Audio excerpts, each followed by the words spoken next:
Good morning dear students, स्वागत है आपका हमारे इस यूट्यूब चैनल पर। कैसे हो आप लोग? हम पढ़ रहे हैं चैप्टर नंबर 4 विद्युत संधारित्र की धारिता। इसमें हमने जो टॉपिक पढ़ा था वो टॉपिक था हमारे पास है कि समांतर प्लेट संधारित्र की धारिता। समांतर प्लेट संधारित्र की धारिता जब हमारे पास में जो है उसके मध्य एक आंशिक रूप से परावैद्युत पदार्थ भरा हुआ हो, केवल एक ही परावैद्युत पदार्थ भरा हुआ था वहां पर। आज जो हमारा टॉपिक है वो है यहाँ पर समांतर प्लेट संधारित्र की धारिता। संधारित्र की धारिता कब ज्ञात करना है धारिता में? यहाँ पर जब हम बोले कि जब प्लेटों के मध्य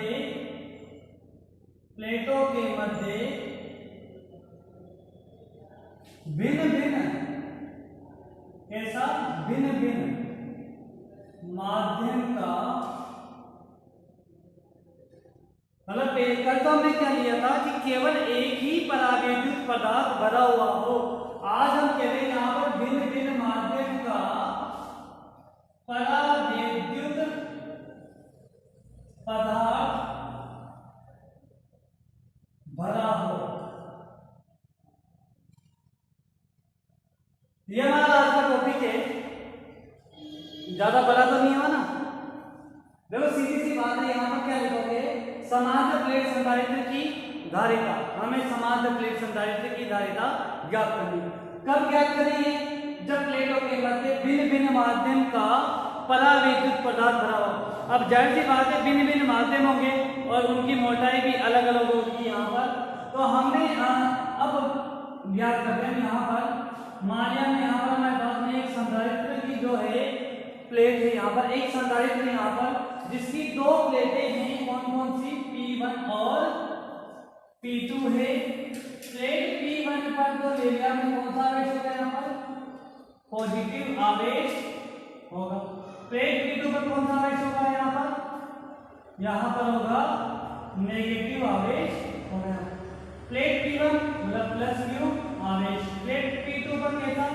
माइनस Q आवेश। क्लियर बात? यहाँ पर हमारे पास में संधारित्र की दो प्लेटें P1 और P2 है। प्लेट P1 पर तो कैसा आवेश माने हमने? प्लस, और प्लेट P2 पर कैसा? माइनस। अब यहाँ पर देखो अलग अलग मोटाई की जो है हम परावैद्युत पदार्थ में एक परावैद्युत पदार्थ ये ले लिया, एक परावैद्युत पदार्थ ये ले लिया, एक परावैद्युत पदार्थ हमने जो है ये वाला ले लिया। मतलब अलग अलग मोटाई के जो है परावैद्युत पदार्थ बता दिए यहाँ पर। मतलब ये एक परावैद्युत पदार्थ हो गया जिसका परावैद्युतांक मान लिया एप्सिलॉन R1। क्या मान लिया? इसका परावैद्युतांक एप्सिलॉन R1 और इसकी मोटाई कितनी मान लिया यहाँ पर? मान लिया कितनी? T1। मोटाई कितनी इसकी? यहाँ पर इसकी मोटाई कितनी? T1। दूसरा परावैद्युत पदार्थ हमने बता दी यहाँ पर ये वाला जिसका परावैद्युतांक है यहाँ पर एप्सिलॉन R2। कितना है परावैद्युतांक? Epsilon R2। यहाँ पर जिसकी मोटाई कितनी बता दी हमने यहाँ पर? T2 बता दी। ऐसे जैसे एक हो गया हमारे पास में एप्सिलॉन R1 परावैद्युतांक, दूसरा हो गया एप्सिलॉन R2 परावैद्युतांक। ऐसे 1 2 3 4 5 कहां तक?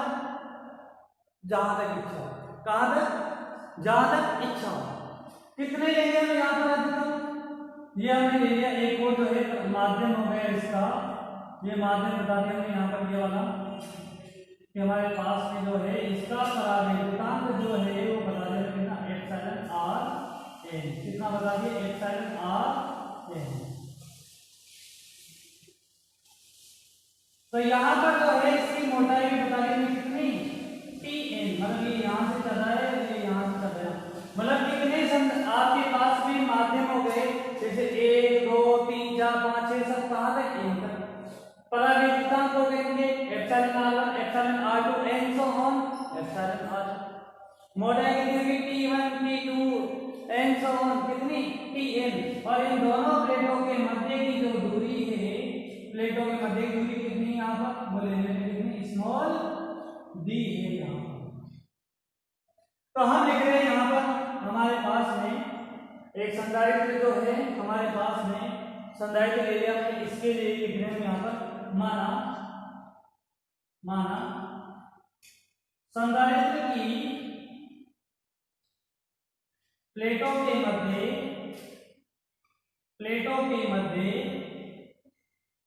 क्या है, भिन्न भिन्न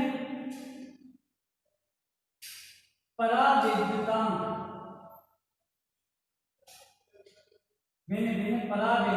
का या के पदार्थ भरे हुए हैं। लिख सकते हैं यहाँ पर बात भरे हुए भाई भिन्न जो माध्यम में इनके परावैद्युत पदार्थ भरे हुए यहाँ पर, जिनकी मोटाई कितनी है T1 T2 N1 कहाँ तक यहाँ पर Tn है यहाँ पर, और जिनके आपके पास में परावैद्युतांक कितने हैं, तो परावैद्युतांक epsilon R1 epsilon R2 N1 कहाँ तक एप्सिलॉन R। तो यहाँ पर हम बात करते हैं अतः प्लेटों पर आवेश कितना है, आवेश ये हमारे में कितना Q। आवेश का परिमाण चाहिए हमें यहाँ पर, प्रकृति कैसी भी हो हमें क्या चाहिए यहाँ पर, आवेश का परिमाण चाहिए यहाँ पर। तो प्लेटों पर आवेश कितना Q। पृष्ठ आवेश घनत्व कितना होगा यहाँ पर सिग्मा, ये लेते ना पृष्ठ आवेश घनत्व सिग्मा। परावैद्युत प्लेटों के मध्य की दूरी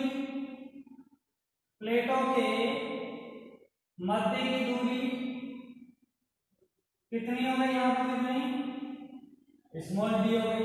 यहाँ पर प्लेटों के मध्य की दूरी कितनी हो गई, स्मॉल डी हो गई यहाँ पर। तो हम अब बात करते हैं यहाँ पर जो है परावैद्युतांक पदार्थों की। अतः हम कह सकते हैं यहाँ पर अतः निर्वात की विद्युत क्षेत्र की तीव्रता, ध्यान से समझना इधर किसके लिए कह रहे हैं यहाँ पर, विद्युत क्षेत्र की तीव्रता। देखो हमें धारिता निकालते हुए कितने दिन हो गए, इतने दिनों से हम धारिता निकाले जा रहे हैं। कैसे निकालोगे धारिता, सबसे पहले तो हमारे पास में क्या आएगी, तीव्रता। क्या आएगी यहाँ पर, तीव्रता। क्या बोलोगे, तीव्रता। तो सबसे पहले तो हमारे पास में क्या आएगी यहाँ पर, तीव्रता आ गई। ऐसे विद्युत क्षेत्र की तीव्रता से ही हम विद्युत विभव क्या करेंगे, और विद्युत विभव के लिए क्या करेंगे, इसे मोटाई से गुणा कर देंगे यहाँ पर। आगे बात समझ, अगर विभव आ गया तो आपको धारिता निकालना बहुत आसान है। क्यों, C बराबर में Q बटा V, ये तो हम जानते हैं। ये आएगी समीकरण, भाई हम जानते हैं। अब आप सब कुछ जान गए यहाँ पर। तो इसी बात पे जो है वीडियो को लाइक करें, और अगर अभी तक आपने चैनल को सब्सक्राइब नहीं किया है तो चैनल को भी जरूर सब्सक्राइब कर दे, और साथ ही साथ जो बेल आइकन है उसे दबाएं, ताकि जैसे ही वीडियो अपलोड हो आपके पास में नोटिफिकेशन पहुंच जाएगा। तो इससे ऐसी बातों का जो है थोड़ा सा ध्यान रखिए, जिससे क्या है जब भी जैसे ही वीडियो अपलोड होगा आपके पास घंटी बजेगी और आपके पास मैसेज आ जाएगा। तो इसलिए इसी चीजों पे अमल करें। तो देखो हम बात करें यहाँ पर अतः निर्वात की विद्युत क्षेत्र की तीव्रता कितनी होगी, E नॉट बराबर में कितना, सिग्मा अपॉन में कितना एप्सिलॉन नॉट, जहां एप्सिलॉन नॉट क्या होती है, निर्वात की विद्युतशीलता, समीकरण नंबर 1। अब बात करते हैं यहाँ पर देखो माध्यम की विद्युत क्षेत्र की तीव्रता। सबसे पहले तो किसके लिए, एप्सिलॉन R1 के लिए, फिर एप्सिलॉन R2 के लिए, फिर एप्सिलॉन Rn के लिए। हम बात करेंगे इसी प्रकार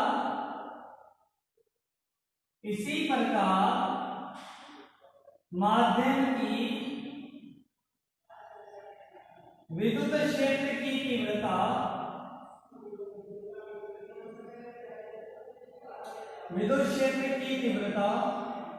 कल का टॉपिक याद है तो दिक्कत नहीं आएगी। तो देखो EM1 किसके लिए बात कर रहे हैं यहाँ पर, पहले वाले के लिए कितना, EM1 बराबर में कितना होगा यहाँ पर, E नॉट अपॉन में कितना एप्सिलॉन R। कल का टॉपिक याद है तो आप ऐसे आराम से लिख दोगे इसे कि आपके पास में क्या आएगा यहाँ पर, EM1 बराबर में होगा E नॉट अपॉन में एप्सिलॉन R1। n/2 सब किसके लिए आएगा यहाँ पर माध्यम के लिए कितना होगा E नॉट अपॉन में एप्सिलॉन r2 सही है। और इसी प्रकार आगे भी चलेंगे अगर यहाँ पर इसी प्रकार अगर हम बात करें यहाँ पर EMN इसके लिए जैसे 1 2 3 के लिए तो हम आगे तक पहुंचे देखो 1 के लिए निकालिए 2 के लिए निकालिए अब किसके लिए बात करेंगे n के लिए तो EMN बराबर में हो जाएगा यहाँ पर कितना E नॉट अपॉन में कितना एप्सिलॉन r n क्लियर बात यहाँ पर। तो ये चीजें तो हमने यहाँ पर लिख दिया। अब देखो हम क्या करेंगे यहाँ पर विद्युत विभव ज्ञात करेंगे। क्या ज्ञात करेंगे विद्युत विभव ज्ञात करेंगे। विभव दो तरीके से दो भागों में निर्भर करेगा। एक तो होगा आपके पास में निर्वात पर और दूसरा होगा यहाँ पर माध्यम पर। तो यहाँ ध्यान दो अतः हम लिखेंगे यहाँ पर अतः कुल विभव जो होगा अतः कुल विभव तो कुल विभव क्या होगा आपके पास में V बराबर में कितना V नॉट प्लस में कितना Vm आगे बात समझ में यहाँ पर V बराबर में कितना V नॉट प्लस में Vm या अगर आपके पास में समीकरण नाम दे दो इसका इनके भी नाम दे क्या हाँ दे दो या कोई दे दो चलो कोई याद कर या हम इसकी जगह लिख सकते हैं देखो ध्यान दो पहले V नॉट क्या होगा निर्वात में विभव V नॉट क्या है निर्वात में विभव। तो निर्वात में विभव कैसे निकालेंगे आपके पास में निर्वात में विद्युत क्षेत्र की तीव्रता E नॉट और निर्वात की मोटाई कितनी है निर्वात की मोटाई देखो ये तो है कुल मोटाई D और इसमें से T1 T2 Tn इन सबको हटा दो तो आपके पास में क्या बचेगा केवल और केवल निर्वात। अगर इसमें दिक्कत आए तो पहले कल वाला टॉपिक दोबारा दोहरा लेना एक बार क्या कह रहा हूं अगर यहाँ कोई दिक्कत आती है तो कल वाला टॉपिक दोबारा दोहरा लेना। उसमें मैंने कैसे निर्वात की मोटाई निकाली थी देखो ये T1 T2 Tn ये सब क्या है यहाँ पर आपके पास में सब परावैद्युतांकों की मोटाई यहाँ पर।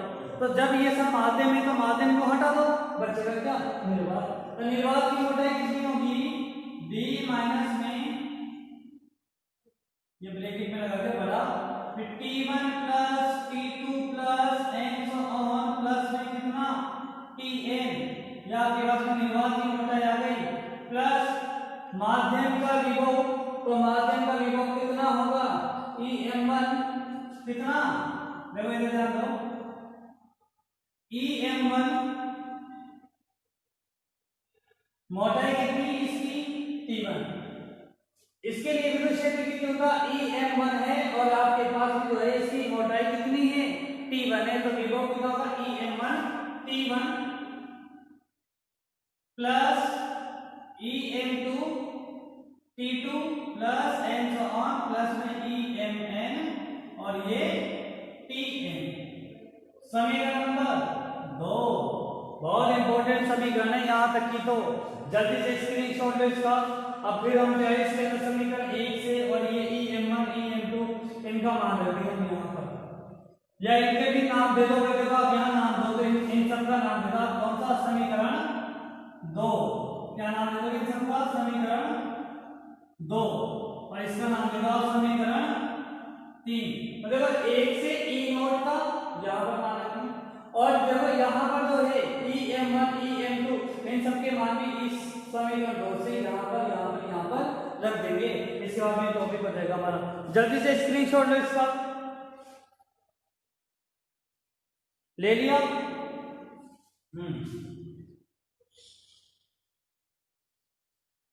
अब देखो अब हमें क्या करना है हमें जो विद्युत क्षेत्र की तीव्रता जो है ये जो है उसके लिए हम वेरीफाई करेंगे वहां पर।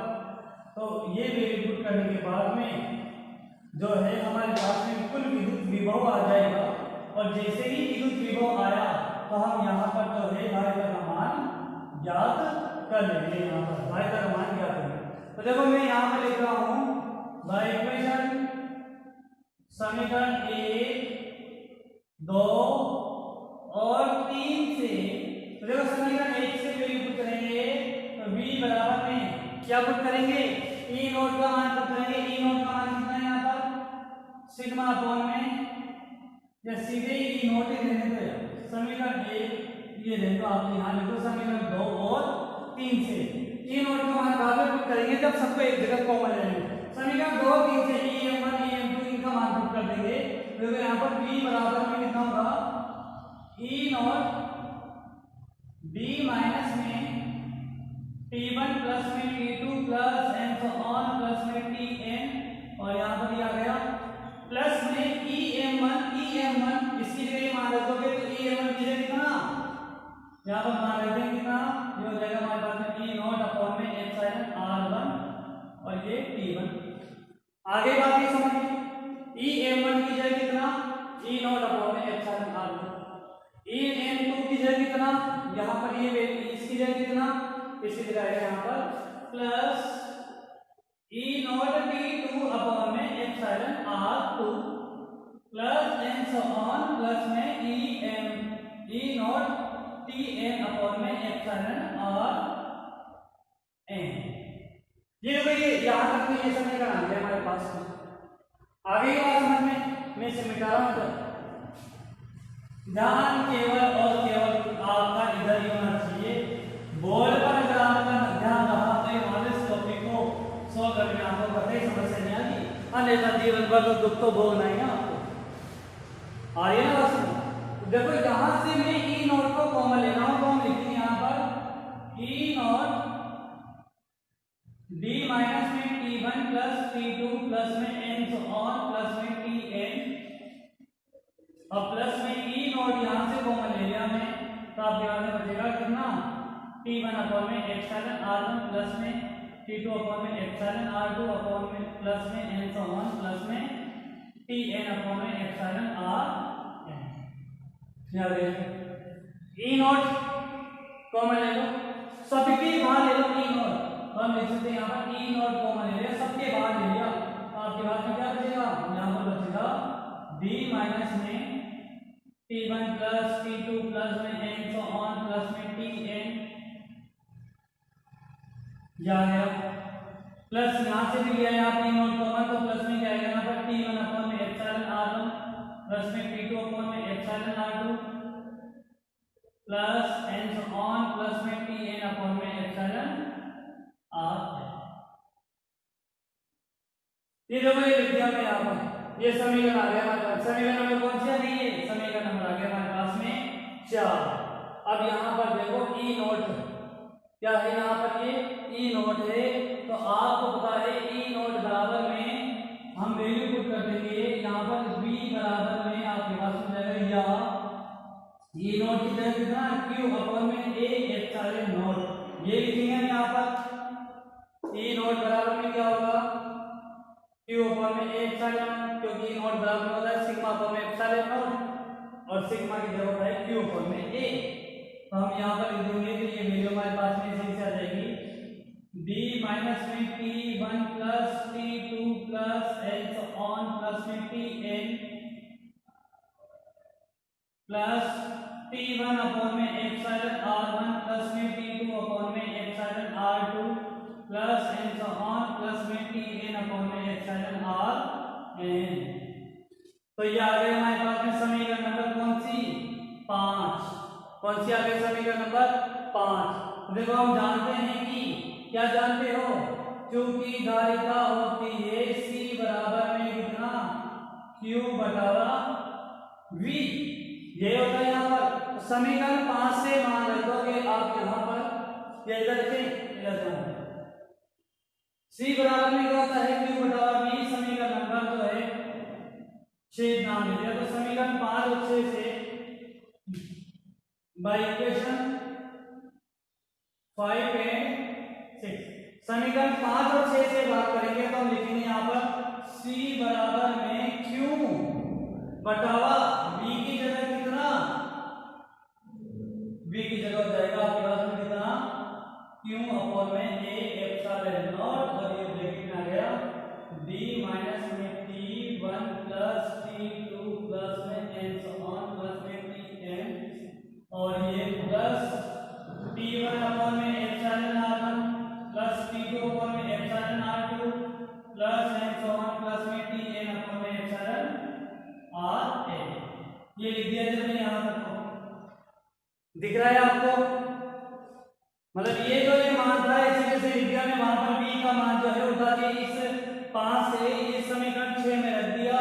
देखो अगर हम यहाँ से देखो q से q काटेंगे और आपके पास में आ जाएगा या c बराबर में a एप्सिलॉन नॉट अपॉन में कितना जो हो जाएगा b माइनस में कितना b माइनस में t1 plus t2 plus and so on plus में tn और यहाँ पर जाएगा प्लस में कितना, यहाँ पर जाएगा आपके पास में प्लस में कितना प्लस t1 अपॉन में epsilon r1 plus t2 upon में epsilon r2 plus and so on plus में कितना tn अपॉन में एप्सिलॉन rn।